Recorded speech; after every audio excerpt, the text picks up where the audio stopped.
Bom dia, boa tarde ou boa noite, minhas queridas e meus queridos. Mais um episódio do ABMECcast, o podcast da engenharia trazido para vocês pela ABMEC MS, Associação Brasileira dos Engenheiros Mecânicos, seção do Mato Grosso do Sul. Projeto esse com patrocínio da Caixa de Assistência dos Profissionais do Sistema Confiacrea, a Mútua. No episódio de hoje, temos dois convidados gravando remotamente, dois professores, dois engenheiros mecânicos que vão discutir com a gente, vão expor algumas situações a respeito do marco regulatório do ensino à distância, principalmente o ensino à distância de engenharia. Como é que está o cenário, as questões que estão envolvidas nesse assunto, né? Nós tivemos recentes mudanças na regulamentação desse tópico.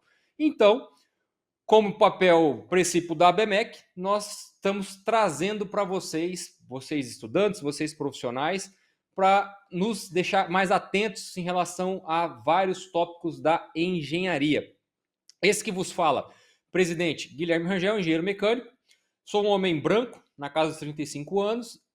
Cabelo tá bem ralo, né? Tá raleando bem já, tá começando a entregar o serviço pesado que eu faço. A barba bastante longa, preta, com alguns fios já prateando. Estou trajando uma camiseta gola polo de cor azul marinho.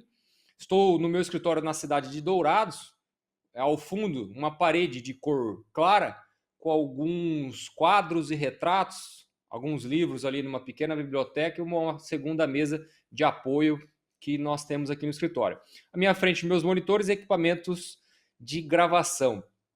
Gravando este episódio presencialmente nos estúdios da Noar, em Campo Grande, o engenheiro mecânico Marco Aurélio, diretor financeiro da ABMEC MS, e o engenheiro civil Jari Castro, o vice-presidente da Santa Casa de Campo Grande, além, é óbvio, dos nossos dois convidados, que estão gravando remotamente também, salvo engano, aqui da cidade de Dourados, o engenheiro Wilson e o engenheiro Igor. Vai lá, pessoal do estúdio. Tá com vocês aí. Pela primeira vez nós estamos mais pessoas online do que presencial. Isso mostra aí a evolução, né, do nosso país, a evolução das telecomunicações, de tudo. Um podcast é gravado por pessoas realmente online, mas a gente resolveu inovar, fazer dessa maneira para poder permitir uma maior inclusão na sociedade do podcast e uma inclusão e diversidade de pessoas. O Igor e o Wilson não poderiam estar aqui agora fechando a mesma agenda com a gente, então a gente fez dessa maneira o quê? Para incluí-los no podcast. Então, inclusão não é só botar cadeira de rodas, não é só fazer muleta, escada, rampa, entendeu? Inclusão é isso, é você poder dar a oportunidade que outras pessoas estejam junto contigo falando da mesma maneira. E também, quem quer ouvir esse podcast, está no seu carro, vai ter toda a tranquilidade possível sem pagar nada. Não precisa pagar absolutamente nada para ouvir o podcast, certo? Então, esse é o nosso diferencial desse ABMECcast, é essa inclusão social, ok? Eu sou moreno, alto, cabelo branco, bem branco, muito branco, porém fartos. Camisa cinza de listras, uma calça jeans, a mão apoiada em uma mesa de madeira, atrás de mim um fundo preto, um painel da ABMECcast e do lado esquerdo uma televisão e à minha frente o engenheiro Jari de Castro.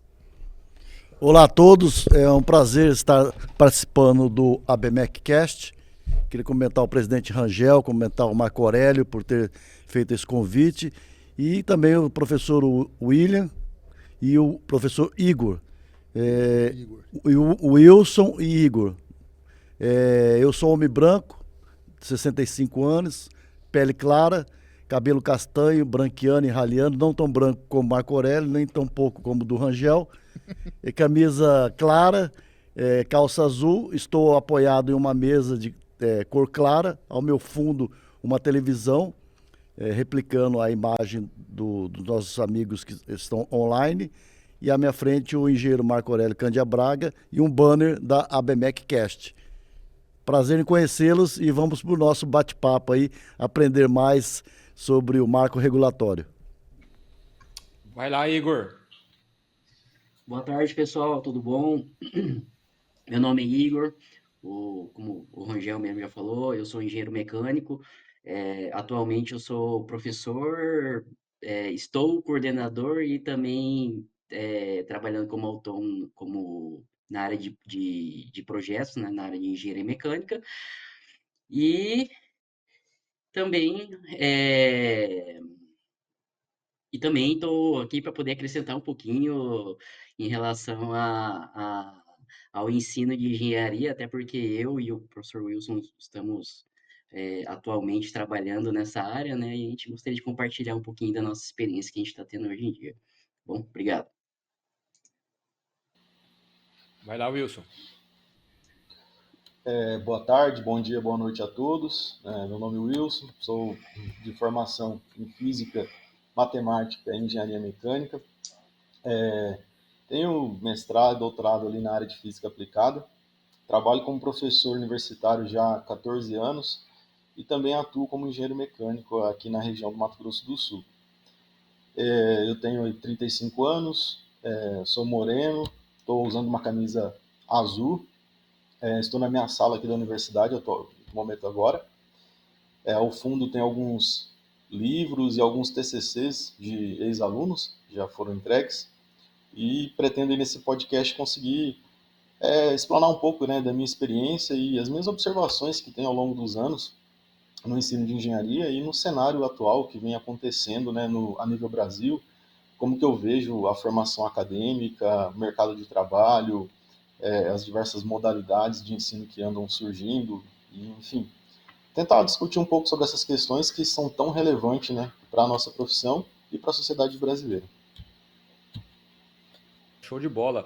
Ô Wilson, você esqueceu de falar, mas eu acho importante a gente começar por este assunto, porque vai ajudar a fundamentar a pauta, né? Nossa pauta de hoje. Você está de conselheiro regional do CREA no Mato Grosso do Sul.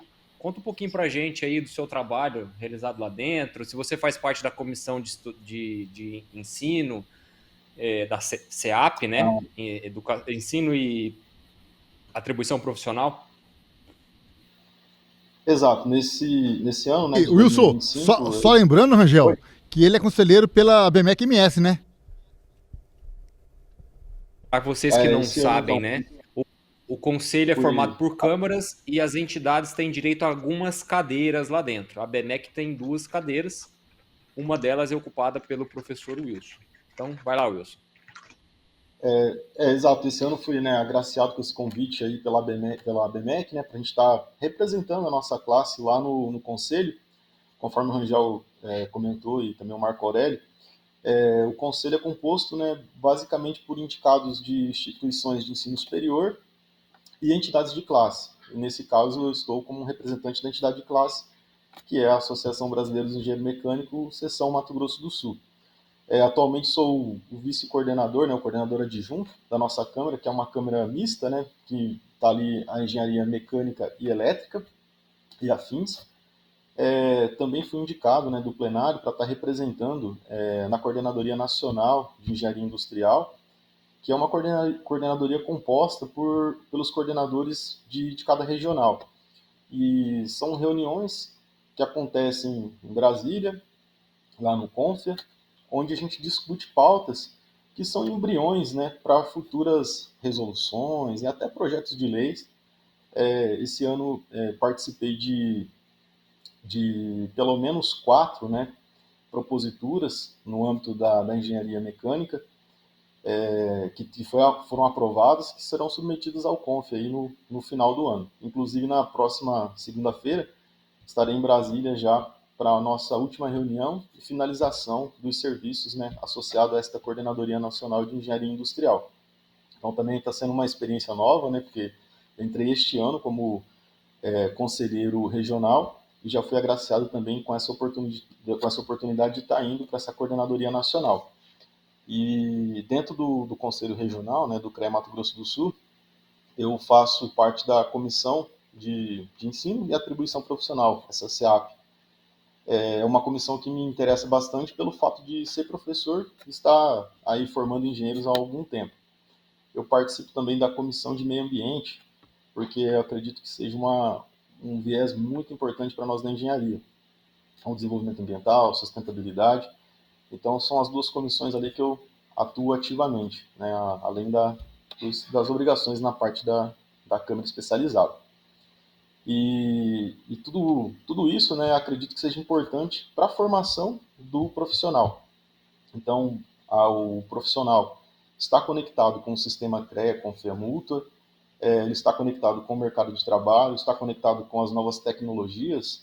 Isso é o que vai formar, ou é o que se espera, né, de um engenheiro formado. Então, todo esse trabalho, né, de universidade, CREA e desenvolvimento tecnológico é o que basicamente a gente tem que ter como essência ali, né, dos primeiros princípios dos engenheiros que serão recém-formados. Eu vou pedir só um pouquinho que o engenheiro Jari, que já foi presidente do CREA, explique para a comunidade aqui, tá? Porque nós temos pessoas de todo tipo que vão ouvir esse podcast, tá? Então, para os mais leigos, o que é CREA e o que é CONFEA e o que são esses conselheiros, Jari, para esclarecer a sociedade sobre isso daí. Bom, o CREA é um conselho, né? Ele é o Conselho Regional de Engenharia e Agronomia. Até 2013 era Conselho Regional de Engenharia, Arquitetura e Agronomia. De 2013 para cá, os arquitetos criaram o conselho dele, que é o CAU, Conselho de Arquitetura e Urbanismo, e nós continuamos com engenheiros, engenheiras, agrônomos e geociências, né? As categorias ligadas às geociências. E os CREAs são regionais. Cada estado tem seu CREA. Nós temos 27 CREAs no Brasil, que são compostos por conselheiros, que nem o professor Wilson e outros conselheiros e conselheiras, que são indicados por entidades ou pelas escolas, que compõem a plenária do CREA. E ali são debatidos cada Câmara. Nós temos Câmara da Engenharia Civil, da Engenharia Elétrica, da Engenharia Mecânica, tem a parte da ambiental, tem outras categorias que fazem parte do conselho, do sistema, que discute cada um na sua categoria, leva para o plenário e lá é debatido. É composto por um presidente, hoje nós temos uma presidente, e o CREA ele é composto dessa forma. E o CONFEA fica em Brasília, e em Brasília ele coordena todos os CREA do Brasil. Lá em Brasília também tem os conselheiros federais, que são eleitos por modalidades. Nós não temos ainda 27 conselheiros federais, como deveria ser, porque quando foi instituída a lei, o Brasil não tinha esse número de estados. Então, hoje nós temos 18 conselheiros federais que representam todo esse universo, o Brasil. E também são discutidos assuntos pertinentes a cada categoria, são debatidos situações de ética, legislação, participação e discussão com o poder público, com Câmara, Senado, tudo que envolve as engenharias e a agronomia tem discussões tanto regionais de cada estado como federal. Então, mais ou menos dessa forma que sucintamente estou explicando, o Conselho, o CONFEA e os CREAs é o maior conselho do mundo, onde tem o maior número de profissionais, temos mais de 1 milhão de profissionais, e a representatividade é muito forte e muito intensa, haja vista de que tudo que nós falamos tem envolvimento das engenharias e da agronomia. Ok. Complementar o que você estava falando, né? Fazer uma distinção das atividades fins de cada segmento, né? Tanto dos regionais quanto do Conselho Federal, né? Nós temos ali que existe, de qualquer forma, essa discussão, né? Da prática das profissões dentro das suas modalidades, mas o CREA ele tem uma finalidade precípua mais de fiscalização da profissão, né? Por ser do âmbito regional, nós entendemos que o Brasil ele é um país muito múltiplo, né, muito diverso, então nós não poderíamos ter uma fiscalização centralizada. Então ela tem que ser regional para entender as condições daquela região, né, do exercício da profissão lá naquela região, nas condições que existem lá. Já no Conselho Federal, nós temos ali também a finalidade da regulamentação da profissão, que é justamente a pauta que nós vamos falar hoje, nós vamos discutir hoje, né, no caso especificamente sobre o ensino de engenharia e qual que é o papel do Confea nisso daí. Né? Então, Wilson, se você puder introduzir para a gente o cenário que nós temos hoje no ensino da engenharia, e aí nós vamos passar a tratar mais para frente das mudanças que aconteceram recentemente, né, e como isso influencia em quem está estudando, quem pretende estudar engenharia e como isso influencia o mercado de trabalho. Certo. Eu acho que, bom, até eu, há um tempo atrás, né, não entendia muito bem, ainda tinha algumas dificuldades para entender como funciona a ideia do Confea e o MEC. Então, para começar tudo, a gente teria que pensar nesse sentido. O MEC é quem regulamenta, né, os cursos de nível superior no Brasil, é o nosso Ministério lá da Educação. Só que aí quem regulamenta a nossa profissão, quem dá, né, ali as nossas atribuições, é o Confea, basicamente, e depois distribui isso aí para os CREAs. E o que a gente teve de recente foi um decreto, né, um decreto de maio de 2025, que regulamentou a questão de modalidades de ensino, como o semipresencial, o ensino presencial e o ensino à distância.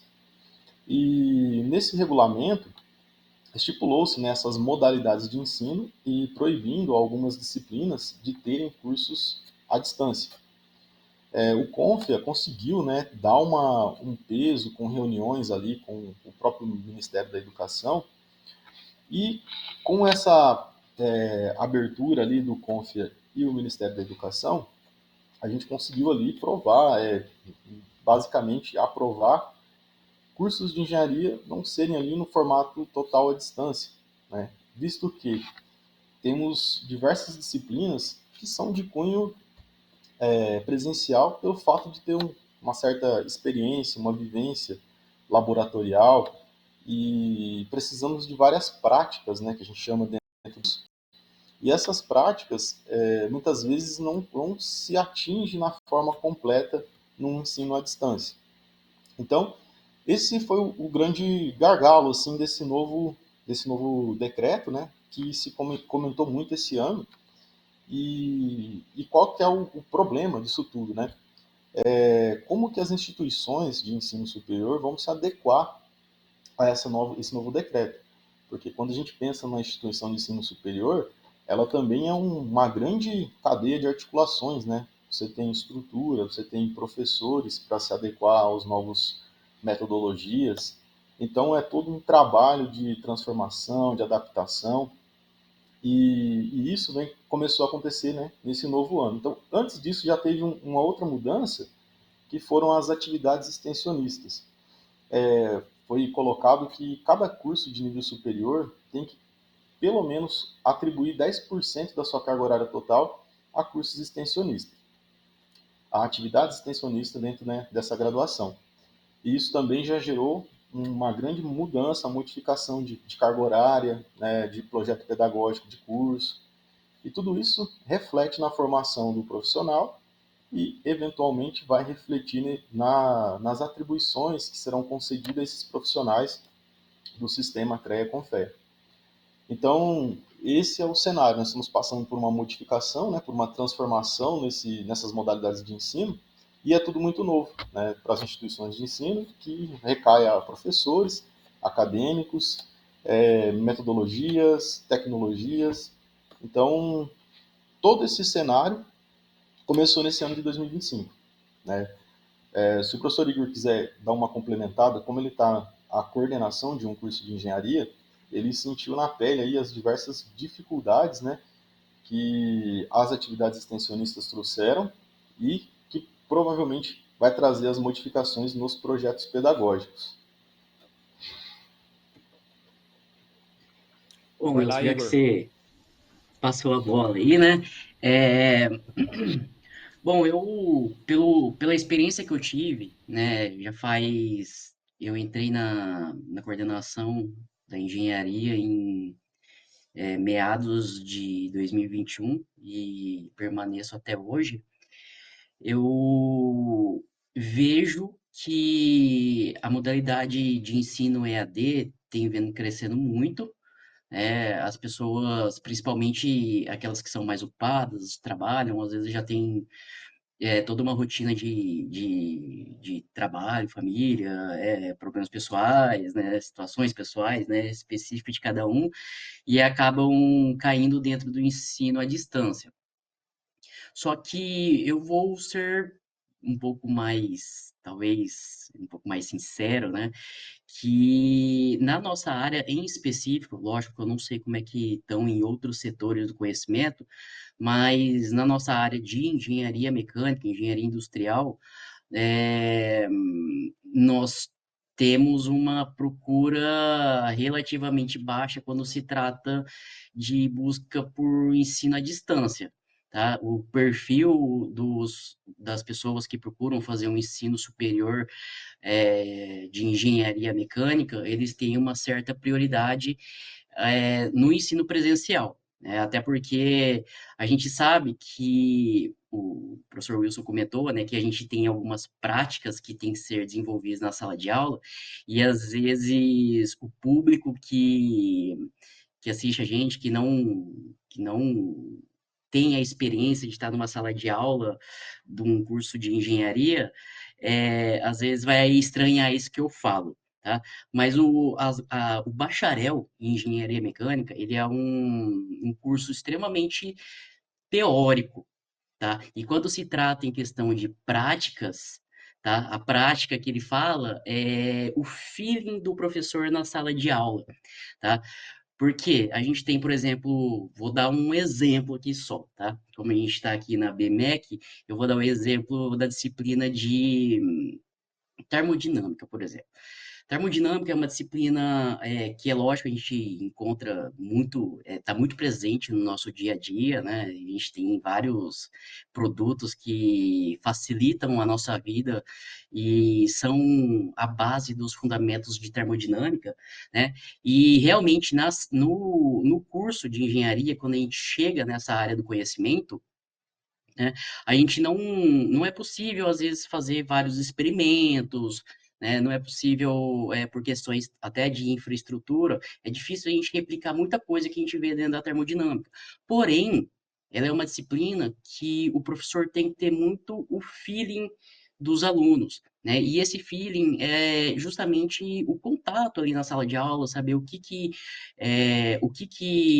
os estudantes estão conseguindo absorver, o que que eles estão tendo de dificuldade, né? E isso é algo que a gente tem que melhorar, vamos dizer assim, né? A gente tem que evoluir nas nossas metodologias para poder conseguir pegar esse feeling no ensino à distância, né? Até porque existe muito conhecimento dentro da engenharia que são conhecimentos abstratos, que a gente não consegue pegar, não consegue sentir, às vezes até para replicar no laboratório é um pouco difícil, e é muito importante desse compartilhamento das experiências que os professores têm para poder estar conseguindo ilustrar melhor o ensino desse tipo de conteúdo, tá? Não sei se o professor Wilson concorda comigo, né? Mas esse é um ponto de vista que eu tenho. Certo. O que eu também vejo muito hoje, a nível Brasil, assim, instituiu-se muito a ideia de má qualidade para o ensino à distância, né? Não falando especificamente para a nossa engenharia, mas isso é a nível geral. Qualquer curso que a gente pensa aí à distância foi atribuído esse selo de má qualidade.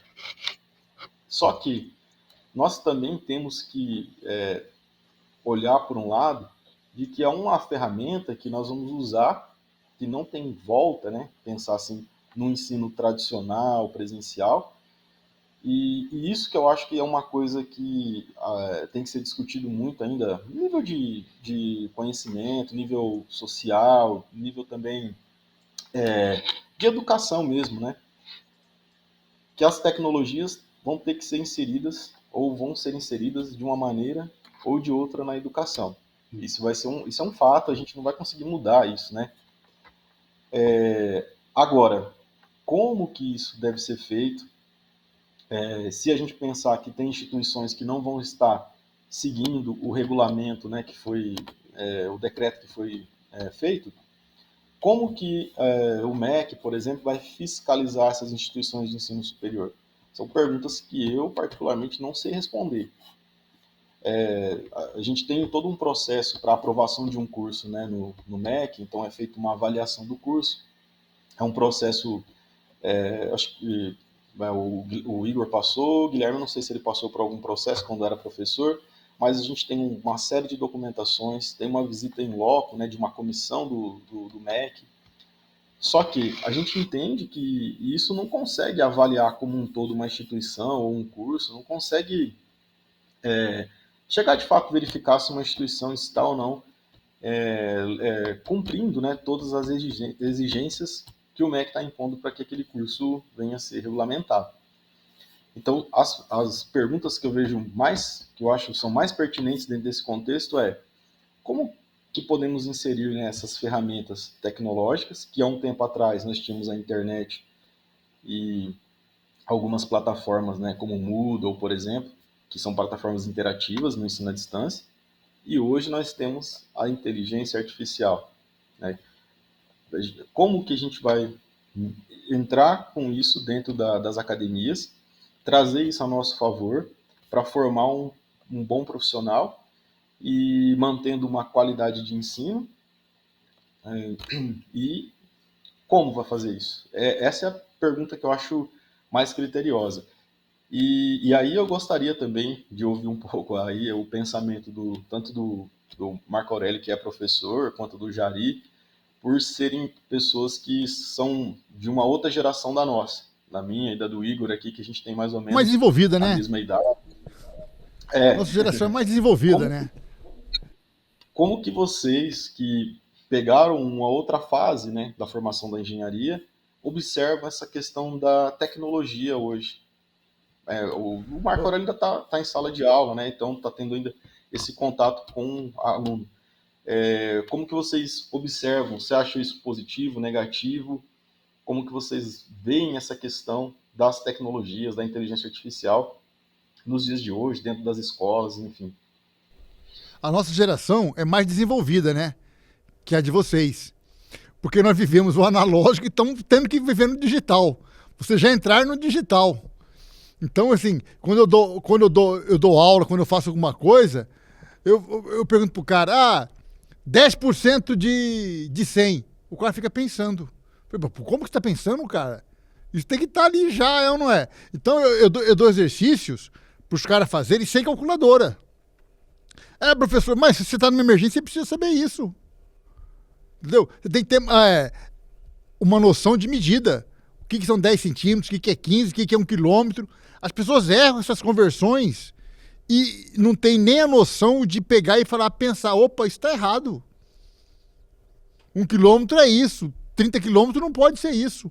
Então, eu dou muita aula e trago para a prática. Para as pessoas caírem na realidade. Porque, eu jogo na EA, tudo bem, você joga na EA, joga na EA, tudo bem. Ou você se vê perante um problema na vida. Atrasou um voo, você vai jogar na EA e perguntar, o que eu faço, meu voo? Quebrou um carro, você, o que eu faço agora? Estragou um cano d'água na rua, o que eu faço? Não, então você tem que ter atividade, você tem que ser protagonista da sua vida na engenharia. Entendeu? A gente dá lista de exercícios, 30 exercícios. O cara pega, vai na e responde. Aí eu dou os mesmos exercícios na prova. O cara não responde. Entendeu? Quer dizer, prova que ele não fez o exercício. Foi um Ctrl+C, Ctrl+V. Então, hoje em dia, eu dou lista de exercícios e eu ponho resolver à mão. Então, o cara tem que, pelo menos, copiar a mão ali, ó. Entendeu? Porque ele vai ter esse trabalhozinho e vai aprender um pouco, né? Aí, o que a gente faz? A gente manda os caras darem aula. A gente faz aula invertida, né? As pessoas vão na lousa para dar aula pra gente. Porque lá eles têm que estudar para poder falar. Então a gente está tendo que mexer um pouco nesse método da gente ensinar também. E eu estou levando muitas pessoas para eventos. Porque os alunos não têm noção de muita coisa. Ontem mesmo eu fui falar um assunto na sala de aula que para mim era banal. As pessoas não tinham nem noção daquilo. Falei, mas como? Ah, professor, a gente não sabe. Então, por isso até que eu pedi para o Jari, que foi ex-presidente do CREA, falar o que é CREA, o que é Confea, porque foi justamente falar disso na sala de aula. O pessoal se formando em tecnólogo não sabia que tinha que tirar CREA, não sabia que tem ART, não sabia que tem não sei o quê. Quer dizer, o nosso CREA está assim, numa lamúria, né? Porque ele não vai até a academia, não ensina para as pessoas, não mostra o que é, entendeu? Então, a gente com a BMEC está tendo que ir lá para poder fazer isso e mostrar para o cara que aquilo é um documento. O MRT é um documento que ele tem. Se ele fez engenharia mal feito ou fez engenharia bem feita, a hora que ele assinou aquele documento é a mesma validade perante o juiz. Ah, imagina se ele chegar para o juiz e falar assim, doutor, mas eu fiz engenharia EAD. Pior ainda, né? O juiz vai dar uma voz de prisão para ele, você lê o que vai acontecer. Né? Ou então ele vai falar, professor, o cara me chamou lá, eu só fui assinar para ele isso. Pior ainda, né? Quer dizer, então a gente está tendo que ensinar para as pessoas essas noções básicas que eles não têm noção. Eles acham que o EAD é tudo... EAD. O cara manda uma foto de um ônibus para ele fazer uma perícia. Ele faz uma perícia EAD também. Né? Porque acostumou com isso. Então a gente tem que... Realmente, eu gosto de um bom ensino EAD. Mas é um bom ensino. Né? Não isso que aconteceu, né, com as engenharias. Jari. Professor, eu vou falar agora como aluno. Eu estou fazendo curso de pós-graduação em gestão de negócios na área da saúde pela Fundação Dom Cabral. Eu estou vivendo esse mundo da saúde aí desde 2021, que nós assumimos lá a vice-presidente da Santa Casa, e levando todo o meu conhecimento das engenharias de gestão para dentro da área da saúde, aprendendo com a área da saúde, e aí vimos a necessidade de fazer um curso de pós-graduação. Então, a Santa Casa paga para todos os gestores nossos fazer o curso, e eu e a atual presidente, a doutora Alir, pagamos do nosso bolso, porque lá nós somos associados, é filantropia, e fazemos o curso para estar junto com os gerentes e ver realmente a mudança que está ocorrendo.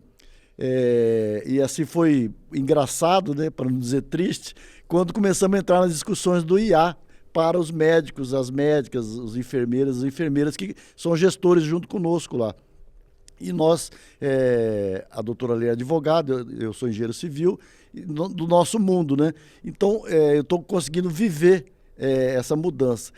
A tecnologia, ela veio e não tem como. Ela veio e vai continuar. As pessoas precisam se adequar, precisam ter um novo conhecimento. Eu concordo com o Marco Aurélio que quando você fala com os alunos não podem ter aquele conhecimento raso. E tanto você, professor Wilson, como o professor Igor e o próprio Rangel que está participando aí conosco desse podcast, sabe, o professor Rangel também deu aula, sabe, que nós estamos vivendo esse momento de conhecimento raso. Então, se você vai utilizar a inteligência artificial, e eu uso ela diariamente, acho que todos nós usamos ela diariamente, você tem que ter um conhecimento mais aprofundado de um assunto. Porque quando eu vou fazer uma pesquisa, a inteligência artificial, a gente sabe que se ela não souber, ela vai inventar uma resposta ou alguma coisa. Banco de dados, né? Ela vai te falar. Alguma coisa ela vai te... Então, aí, essa é a preocupação. E aí eu vejo que a preocupação, como vocês, professores, o Marco Aurélio, eu já fui professor também, a gente fica muito preocupado porque as pessoas estão se satisfazendo com conhecimentos rasos, né? E aí acha que por ali vai ter a solução e resolver os problemas da vida dela profissionalmente. E não é bem assim. Eu tenho 40 anos de formado, tive várias vivências em canteiro de obras. Na nossa época não existia isso aí, nós tínhamos que consultar livros, enfim. Mas nós tínhamos uma formação com conhecimento mais aprofundado. Não que hoje vocês não dêem o conhecimento aprofundado. Eu sinto assim que essa geração Z, vamos dizer assim, ela é mais reticente a aprofundar em algumas coisas. Então, a missão nossa, que temos experiência, somos professores, é de fazer com que realmente eles entendam que a inteligência artificial, outra tecnologia, ela veio e vai ficar e vai estar num crescente. Eu tenho um genro meu que é xará do professor Igor, que chama Igor. Ele é engenheiro eletricista, formado da UNB. Ele está em Londres, está com minha filha lá. Minha filha é advogada, está trabalhando em home office. E ele está lá se especializando em inteligência artificial na área de finanças. Aí as conversas que eu tenho com ele, eu fico vendo, mas eu vejo que além dele estar inserido na tecnologia, eu vejo que ele estuda muito para que ele possa realmente aprofundar naquelas assuntos, naquelas circunstâncias, ter vivência no dia a dia, como o Marco Aurélio falou, você, no meu caso, engenheiro civil, ir para um canteiro de obra, né, vivenciar. Vocês da área da mecânica, uma indústria, ir para o chão de fábrica, ter essa vivência, porque aí você vai ter o sentimento. Se ficar só, não tem como não estar envolvido com a tecnologia. Ela veio e vai ficar e vai continuar. Daqui para frente é outro mundo. É como quando eu comecei a fazer engenharia, eu ganhei do meu pai uma 41 CV, uma HP, que era um preço quase de um carro. Quando meu pai me deu, foi meu pai, minha mãe e meus irmãos na loja, na Arquitécnica, ali a quem conhece Campo Grande, Mato Grosso do Sul aqui, ao lado das lojas americanas. Faz tempo isso, hein? Faz tempo. E aí foi assim, foi um acontecimento. Mas quando eu cheguei com o HP na faculdade, meus colegas tinham acabado de terminar com a régua de cálculo. Eles tinham formado com régua de cálculo. E quando nós chegamos em 40 CV, foi mais ou menos a reação que está tendo agora dessa evolução com o IA. Então, mas com essa máquina aí, agora acabou a engenharia. Não foi assim. Eu usei a máquina, ela foi uma ferramenta que me ajudou muito, mas eu tive que estudar muito para aprender a utilizar a máquina e saber que ela estava ali como uma ferramenta de ajuda, não de sobrevivência. Então, o que o Marco Aurélio falou, que vocês falaram, eu concordo. Utilize a tecnologia, mas você precisa, nós precisamos passar para os jovens, não jovem de idade, jovem de cabeça, né? A gente tem alunos de várias idades. Hoje eu não sou mais professor, mas o Marco Aurélio tem alunos de várias idades, como vocês têm, que eles têm que aprofundar no conhecimento para que ele possa realmente fazer perguntas corretas e checar, ter o sentimento de checar se aquela resposta está correta. Na área da medicina está sendo a mesma coisa. Tem médicos que estão fazendo conosco lá pós-graduação, que se levantaram e foi assim, um embate mesmo com o professor que estava dando essa matéria, esse módulo para nós. Enquanto outros foram rapidamente, nós já estamos usando, mas com conhecimento e com parcimônia.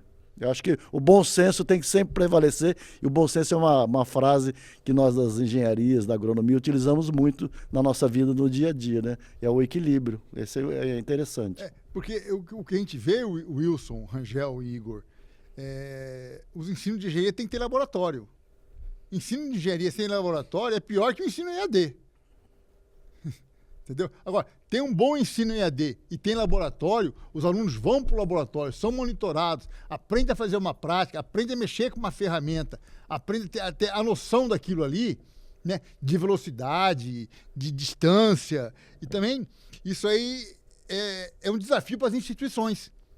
Que as instituições também têm que fazer com que elas ensinem os professores a mexer com a IA, né? Ela tem que treinar os mestres dela, tem que se adequar para a IA, tem que tirar aquele data show não serve para mais nada, tem que botar uma televisão lá, interativa, para o cara botar o dedo lá, touch, e ficar mexendo na televisão, escrever com o dedo, com a caneta, passar uma coisa, mostrar um aparelho ali, e o aparelho funcionar na televisão, que é o que a gente faz, né? Quer dizer, isso aí é um uso da IA.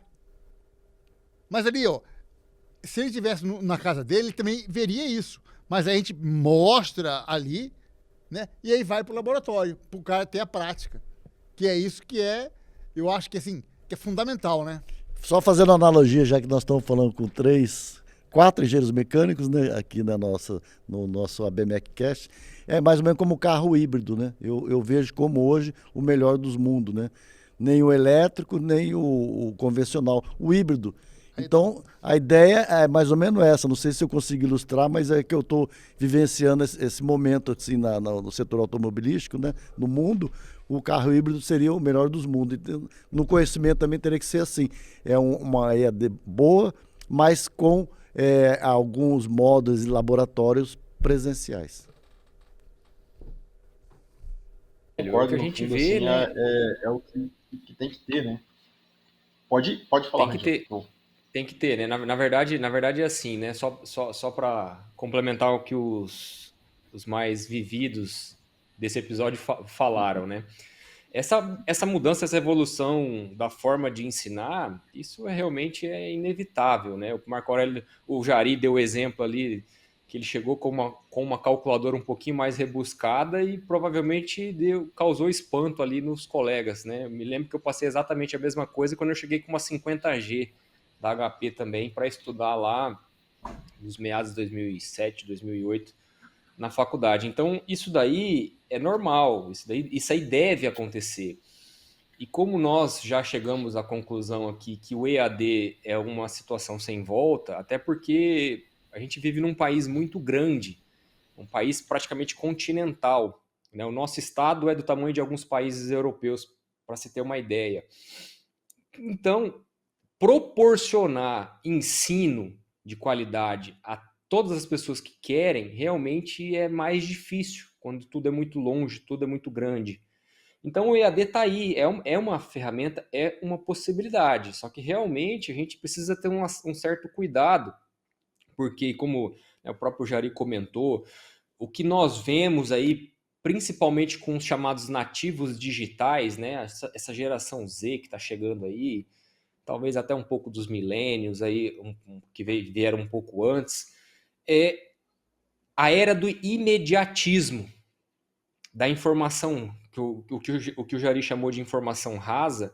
Na verdade, eu acho que eu prefiro chamar de informação imediata. A velocidade com que as coisas se resolvem hoje, ela é muito maior do que há 100 anos atrás, do que há 50 anos atrás.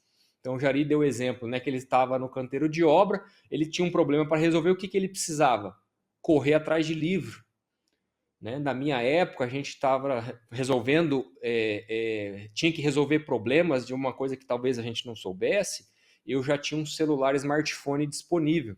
Poderia fazer uma consulta, às vezes até consultar um livro digital, procurar em alguma ferramenta de busca. Hoje em dia, quem passa por esse problema não é só mais buscar, agora é perguntar para uma interface de computador, né, formular uma pergunta, formular um script ali e esperar que essa resposta seja construída. Tudo, de novo, buscando o imediatismo da informação. Só que quando nós falamos da formação do ensino superior, isso não é exclusividade da engenharia. O ensino superior como um todo funciona dessa forma. A aprendizagem ela precisa ser um pouquinho mais sofrida. Vou tentar explicar o que eu quero dizer. Ela precisa ser um pouquinho mais contusa para que o aluno, para que o acadêmico realmente absorva aquilo lá.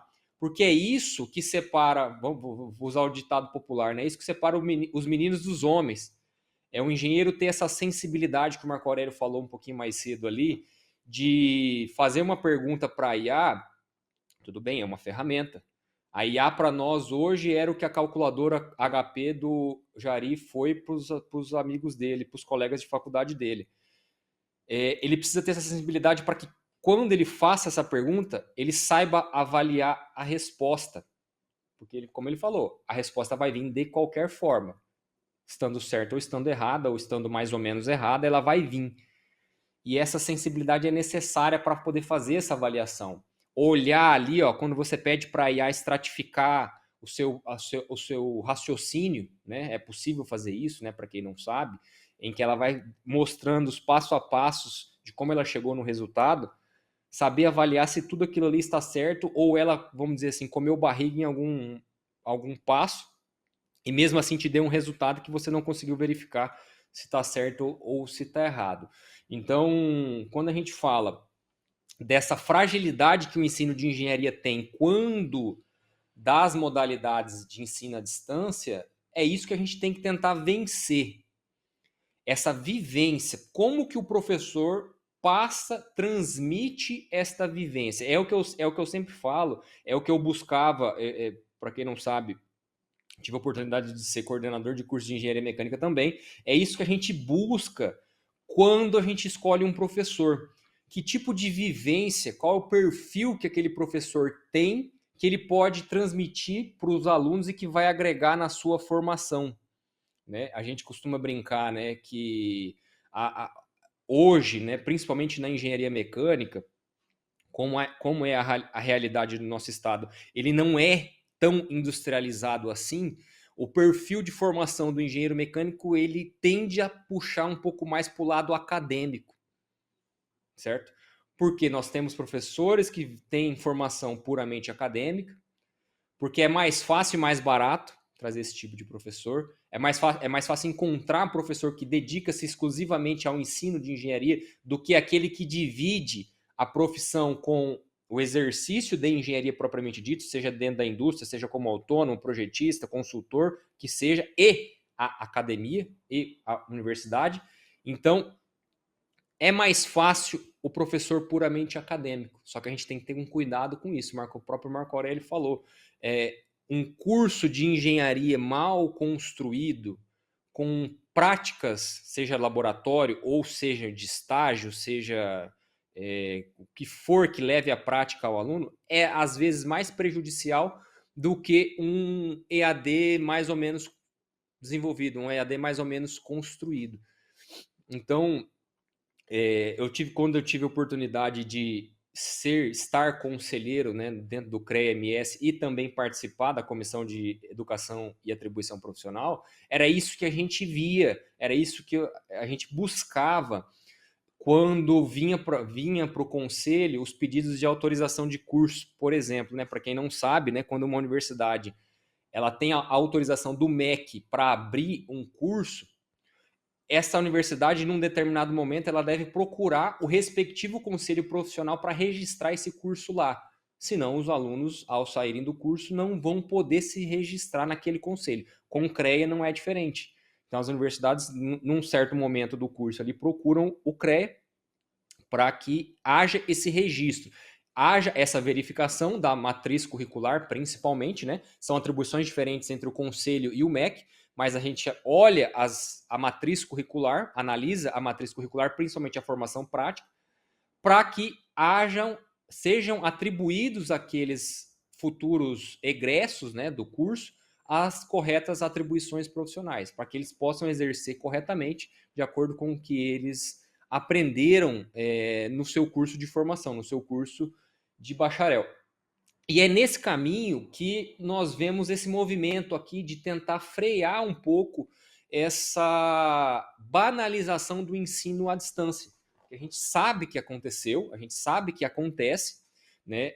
Infelizmente, alguns grupos empresariais visam somente o lucro. A gente sabe que esse tipo de coisa acontece e eles são simplesmente fabricantes de diploma e não de profissionais. Então, isso é um problema.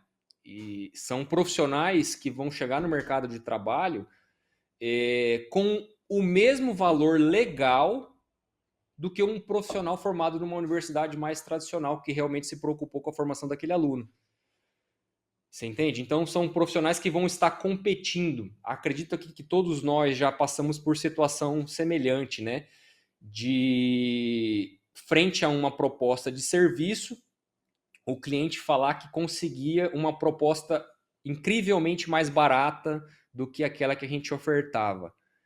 Você entende? Então, é esse tipo de profissional que complica a nossa profissão.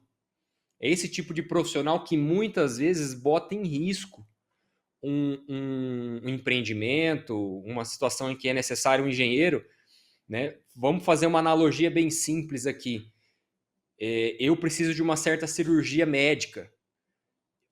Ao consultar um determinado médico, ele fala, ó, tem que ser feito isso, isso e isso, e vai ser cobrado tanto. Ah, tá muito caro, vamos ver outro profissional. Olha, vai ser cobrado isso, isso e isso. Eu vou cobrar aqui, ó, 10% do que o meu concorrente está fazendo. Será que você não vai ficar com um pezinho atrás? Fala, rapaz, mas por que um é muito mais barato do que o outro? Tenho certeza que a maioria das pessoas vão se preocupar com essa escolha.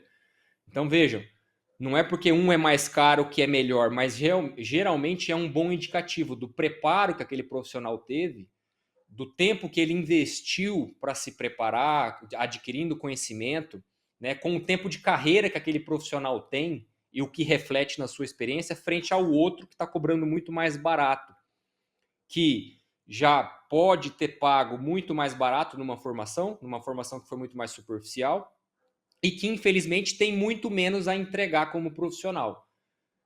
Se na medicina é assim, por que na engenharia não? Afinal de contas, eu moro dentro de uma casa que foi construída e projetada por um engenheiro. Eu não quero que essa casa caia na minha cabeça ou na cabeça da minha família. Eu trabalho numa indústria que utiliza equipamentos que foram projetados por engenheiros. Eu não quero estar lá quando esse equipamento, porventura, explodir por um erro de projeto, por exemplo.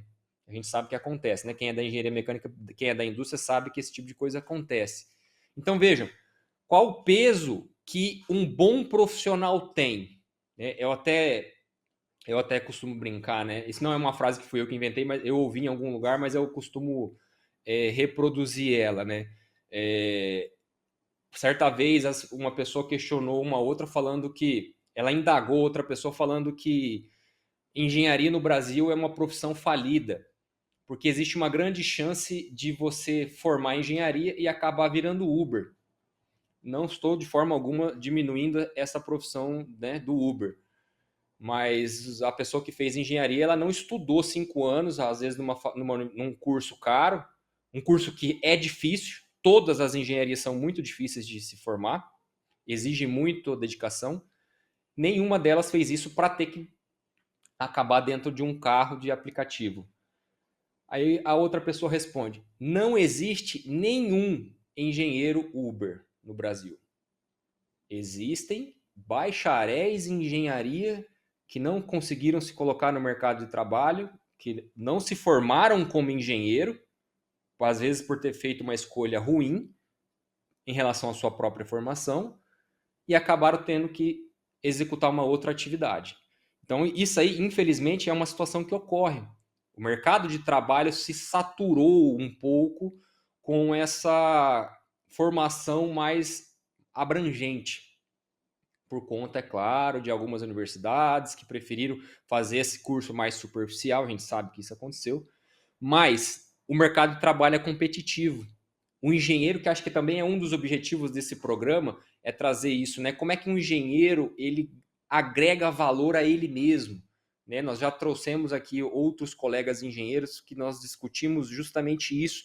Como é que nós agregamos valor ao nosso serviço? Isso começa com a decisão de onde nós fizemos a nossa formação, qual universidade, qual curso que nós escolhemos.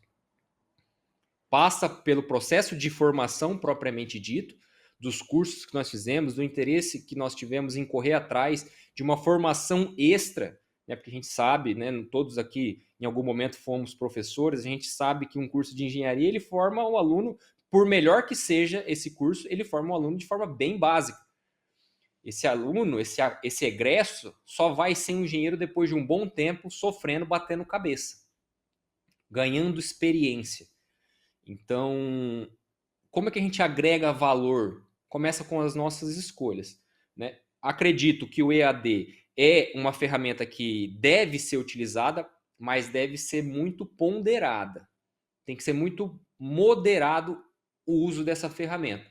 Que é aí que a gente passa para o próximo tópico, né? Qual é esse impacto?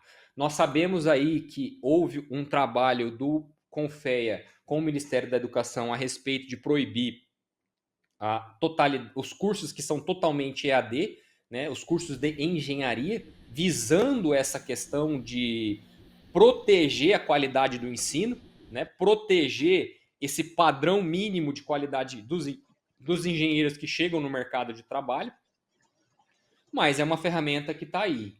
Então, como é que a gente contribui com isso? Nós que temos alguma experiência do ensino, né, da docência, para levantar essa discussão, para que quem está ouvindo possa ficar mais atento ao saber qual curso, por exemplo, escolher, se quiser fazer um curso de engenharia, se quiser se formar engenheiro.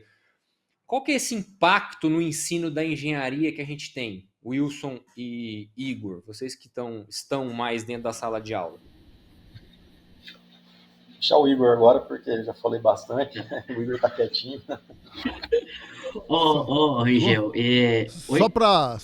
Rangel, só pra lembrar um pouquinho aí, ó, já estamos com 52 minutos de podcast, hein? Já são 17h06. Precisamos ir embora, né? Eu vou Isso, tentar Fazer ser as mais, considerações finais e eu vou falar aí tentar ser que mais breve. esse- vamos entrar nesse o assunto. o e a gente Rangel já não passa para de pra- falar, ele chama os caras pra conversar aqui, só ele que fala. Olha essa bronca. Ô, Rangel, Eu fui o que menos presidente, falou desculpe hoje, aí, viu, né, cara? presidente? Não, esse meu amigo, ele tá meio peitudo, né? Mas deixa que a gente resolve nos bastidores aqui. Vou cortar o doce de leite dele, aí a gente vê se ele vai continuar Eu acho assim. que foi o excesso de doce de leite. O Igor que gostou lá, o professor Igor. Vai lá, Igor. Mas ó, gente, eu vou tentar ser bem breve aqui. Eu concordo com tudo isso que vocês falaram. Eu acho que o EAD ele é uma ferramenta inevitável. A gente tem que se adaptar, a gente tem que criar metodologias para poder conseguir melhorar a formação dos profissionais que estão saindo nesse tipo de modalidade. Só que, como o Rangel mesmo falou, que a gente precisa ter moderação em relação a esse tipo de ensino, né? Porque é o seguinte, o que eu acho do meu ponto de vista, tá? Eu acho que o ensino EAD, ele é maravilhoso para, por exemplo, quem quer expandir atribuições, tá? Então, às vezes, tem aquele cara que já é formado em engenharia civil, trabalha muito na área ambiental e sanitária e fala assim, quero fazer uma engenharia ambiental e sanitária. Ele já tem toda a bagagem de engenharia dele, ele já sabe é, quais são os rigores que esse curso de bacharel ele exige das pessoas, né? Então, a pessoa já tem uma certa maturidade. Aí agora, já quando a gente se trata de futuros engenheiros que atualmente estão mais novos, né? Que nem o Rangel mesmo falou da geração Z, né? A gente tem que tomar um pouco de cuidado, porque talvez o ensino EAD não você tenha que buscar a sua experiência, a sua capacitação, a sua rede social, né, a interação com outros tipos de profissionais, né? Então, você tem que ter uma certa maturidade para que você consiga fazer uma boa graduação EAD, né? Desde que você seja um estudante de primeira formação, né? Agora, já quando você já é formado, já tem uma certa maturidade, eu acho o EAD uma ferramenta espetacular, tá? E outra coisa que eu queria falar também em relação ao ensino de engenharia, né? Na verdade, na educação em si, é justamente a banalização da informação. Né? Como a gente tem um acesso muito fácil, né, por conta de inteligência artificial, a internet das coisas, né? Então, a juventude, né, os alunos de engenharia ou os futuros alunos de engenharia, eles têm que estar cientes de que apesar da informação estar fácil, isso ajuda muito na formação deles, né? Até porque eu acredito, é lógico que a instituição tem um papel muito importante, mas eu acredito que o aluno que faz o seu curso, né? Então, ele tem que ter uma certa maturidade em relação a isso, tá? E justamente essa ferramenta do ensino à distância, ele também é uma coisa que a gente precisa estudar mais em questão de metodologias, em questão de ensino de engenharia nesse tipo de modalidade, porque o próprio mercado já está começando a dar sinais de um apagão de profissionais da área da engenharia. Então, a gente já vê que existem diversos setores da área da indústria que já estão começando a ficar empatados porque não conseguem achar esse tipo de profissional. E uma das formas da gente estar suprindo essa necessidade, né? E a gente sabe que o setor industrial é um setor extremamente importante para o desenvolvimento de uma nação, né? O ensino à distância é uma ótima oportunidade, só que a gente tem que ter esse balanço, né, de não é só formar um grande número de profissionais, e sim a gente ter bons profissionais e com um conhecimento de qualidade adequado para que ele consiga trabalhar dentro do mercado. Porque uma outra situação que acontece muito da engenharia é justamente isso que o Rangel falou. Nós temos vários formados em bacharel em engenharia, mas nós temos poucos engenheiros, né? E isso se dá justamente por conta das escolhas das trajetórias que esses profissionais têm feito ao longo da sua vida, né? E aí acaba encontrando muitas barreiras na hora de entrar no mercado de trabalho. Então, não sei se o Wilson às vezes tem mais a acrescentar, né? O Wilson está mais tempo na faculdade, então ele já consegue ver alguns frutos, alunos que já formaram, né? Como que eles se encontram, né? Eu tenho esse contato com alunos que já formaram, mas ainda o número de alunos que eu formei ainda é baixo para eu poder conseguir tirar conclusões mais refinadas em relação a isso.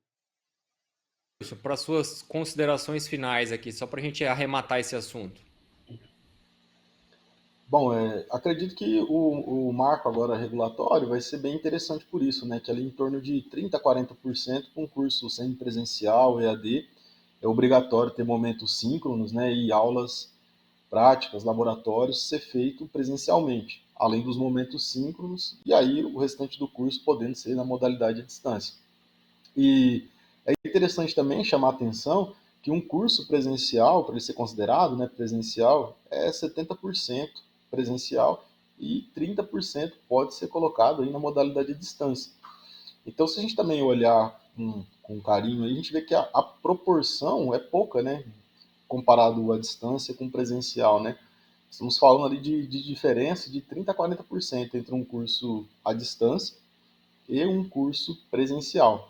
Pelo regulamento, né, assim, de linhas gerais, sem entrar muito nas especificações. E acredito muito que esse vai ser meio que um novo modelo aí de ensino superior brasileiro aí no futuro próximo. A ideia de um curso híbrido, até que foi comentado aí pelo Jari, eu acho que isso é o que vai acabar caminhando, né? As instituições de ensino superior para um modelo híbrido. Algumas vão continuar num sistema mais tradicional e vai continuar com só as aulas presenciais, mas acredito que a grande parte, a maioria, vai acabar migrando para um sistema nesse sentido. E a gente percebe que isso é um movimento, né, nível Brasil mesmo, né? Tem várias universidades com pouco número de alunos em cursos presenciais. Há um grande número de alunos migrando para o ensino à distância. Pela primeira vez no Brasil, né, isso acontece onde a gente tem um maior número de alunos matriculados no ensino superior na modalidade à distância do que nos cursos presenciais. Atualmente, esse é o cenário brasileiro.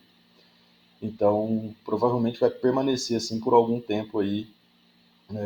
Não dá para prever muito a inversão desses números.